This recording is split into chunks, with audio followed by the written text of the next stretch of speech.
News केंद्र चॅनलला like व सबस्क्राईब करा। न्यू पनवेल येथील स्वर्गीय राजीव गांधी मैदानात रस्ता नको अशी खेळ प्रेमींची मागणी। ओम साई कला क्रीडा व सांस्कृतिक मंडळाच्या वतीने पनवेल महानगरपालिका व सिडकोकडे स्वर्गीय राजीव गांधी मैदानावर होत असलेल्या रस्त्याच्या विरोधात निवेदन देण्यात आले आहे।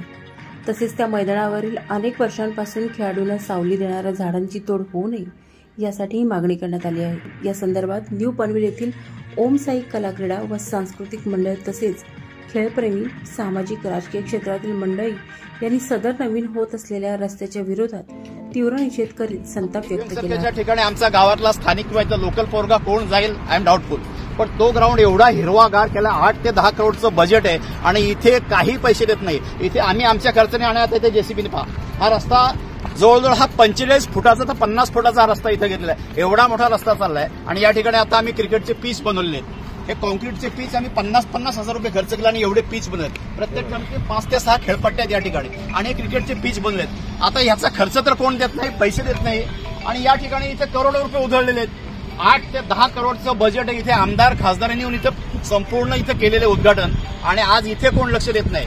इथे नारळवाले येतात, त्यांचा कचरा टाकतात, कोंबडीवाले येतात, चायनीचा त्यांचा कचरा टाकतो, सकाळी आम्ही उचलतो, तिथं लक्ष देत नाही। सिक्युरिटी कोणतीही नाहीये, बाकी आमची ती तक्रार काही नाही, पण आता हे जे ग्राउंड आहे हे आम्हाला वाचवा एवढीच विनंती आहे। वारंवार आमची ही विनंती आहे। ज्यामध्ये कोणी हे प्रशासन आहेत, या प्रशासनाला त्यांना जर कळकळ नसेल तर आमचा प्रशासनाला तीव्र विरोध आहे आणि एकदम जोरदार आमचा निषेध आहे। हा ग्राउंड वाचवा, प्रशासनाला संपूर्ण प्रशासन मुर्दाबाद म्हणून बोलतोय, कारण का त्यांना कळकळ नाहीये, खेळाची जाण नाहीये, ते त्यांच्या शरीरावर प्रेम करत नसतील पण आम्ही आमच्या शरीरावर प्रेम करतो, त्यामुळे आमच्यासाठी हे ग्राउंड ठेवा। यावेळी ॲडव्होकेट राजेश ठाकूर, डॉक्टर कुमार सुधाकर शिंदे, रिपाईचे दिनेश जाधव, सामाजिक कार्यकर्ते प्रमोद भगत, स्वप्नील भुजंग व अन्य खेळाडूप्रेमी मोठ्या संख्येने उपस्थित होते।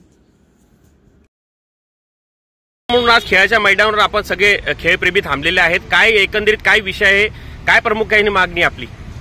काय साहेब, आम्ही सगळे नवीन पनवेल आणि पनवेलच्या आजूबाजूच्या गावातली मुलं आहोत। आम्ही रोज सकाळी या ग्राउंडवर मागची 20 वर्ष या ग्राउंडवर सकाळी एक्सरसाइज करत असतो। कोण क्रिकेट, कोण फुटबॉल, कोण वेगळ्या प्रकारच्या ऍक्टिव्हिटी करत असतात। हा ग्राउंड आमच्याकडे खेळण्यात होता, पण मागच्या 1 वर्षापासून ह्या ग्राउंडचे 2 भाग झाले। एक भाग गेला वेंगसरकर अकॅडमीला असं आम्हाला समजलं, आम्ही शांत बसलो कारण आम्हाला ऍक्टिव्हिटी करायला वेळ होता। परंतु आता असं कळलंय की हा अर्धा राहिलेला भाग आहे, हा संपूर्ण महानगरपालिका मे बी सिडको नावं एकमेकांची घेत आहेत, पण इथून रस्ता चाललेला संपूर्ण आणि हा ग्राउंड सुद्धा आता संपूर्ण रस्ता चालला, याचा अर्थ हा ग्राउंड सुद्धा खेळासाठी राहणार नाहीये। त्यामुळे आम्हाला तळमळ आहे, कळकळ आहे।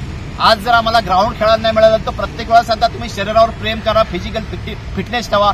लोकल नेते सांगतात, आमदार खासदार मंत्री सांगतात मॅरेथॉन भरवतात, पण ज्या ग्राउंडवर आम्ही ऍक्टिव्हिटी करतो ग्राउंडच तुम्ही घशात टाकताय। मग आमची कोणाची काळजी घेणार कोण?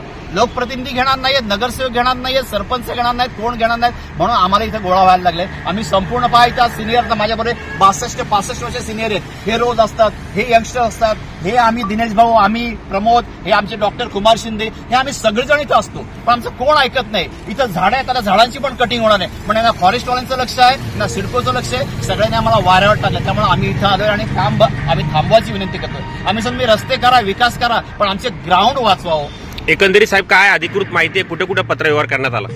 आम्ही याच्या आधी आय थिंक पत्रव्यवहार महानगरपालिकेला पण केलेला आहे, त्यानंतर स्थानिक आमदारांना पण आम्ही इलेक्शनच्या आधी पण आम्ही स्वतः घरी जाऊन पण भेटलेलो आहोत, सिडकोच्या अधिकाऱ्यांना भेटलो, सगळ्यांना आम्ही सांगितले आहेत। आम्ही पनवेल इंडियन स्पोर्ट्स अकॅडमी म्हणून आमचा एक ग्रुप आहे, त्या अकॅडमीच्या थ्रू आम्ही मागे 4 वर्षापूर्वी पत्रव्यवहार केला की ग्राउंड आम्हाला खेळासाठी राहू द्या, परंतु इनवेन सगळे प्रयत्न आता निष्फळ झाले। त्यामुळे आता आम्हाला जमिनीवर उतरायला नाही, कामधंदे सोडून आम्हाला या ठिकाणी ॲजिटेशन करावं लागेल। उपोषणाला बसणार साहेब, उपोषणाला बसणार, हे सगळेजण आम्ही ठरलेले आहे। आम्ही इथं उपोषणाला बसणार, मग आमच्या उपोषणाला तुम्ही इथं जेसीबी चालवा आणि काय आमच्यावर अन्याय करायचं का? हे मैदानात जे काम सुरू आहे हे रस्त्याचं काम कुठल्या तरी गावासाठी चाललेलं आहे असं आम्ही ऐकलेलं आहे, पण जो समोर गाव आहे त्या गावात जाण्यासाठी 2 रस्ते आहेत। या रस्त्याची आम्हाला कुठल्या प्रकारची गरज नाही।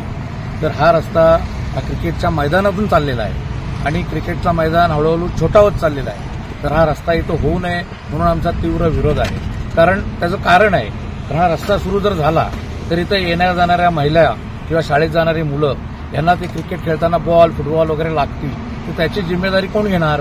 त्याच्यामुळे आम्हाला ह्या रस्त्यासाठी विरोध आहे आणि ग्राउंडमध्ये हा रस्ता होऊ नये म्हणून आमचा तीव्र विरोध आहे आणि आम्ही आंदोलन करणार आहे. ज्या पद्धतीने मागचं ग्राउंड दिल्लीपेक्षा ग्राउंड ज्या पद्धतीने हिरवगार केलेला आहे, तर त्या महानगरपालिकेने गोरगरिबाचा जो ग्राउंड आहे त्याला धुळखात ठेवलेलं आहे. बघा, दगड आहेत, काय आहेत, अनेक प्रकारची घाण इथे असते. जर त्या पद्धतीत आपण जर सुशोभीकरण करून दिला तर त्यावर जास्त मला वाटतं लक्ष द्यावं महानगरपालिकेने, जेणेकरून आणि हा जो तत्वी झालेला आहे ग्राउंड, हा आम्ही स्वखर्चाने केलेला आहे. कचरा आम्ही उचलतो, जेसीबी. त्यामुळे माझे हात जोडून विनंती आहे, एकदम हात जोडून महानगरपालिकेला, की तुम्ही त्या पद्धतीचं तुम्हाला करता येत नसेल तर ते आहे ते तसं राहू द्या.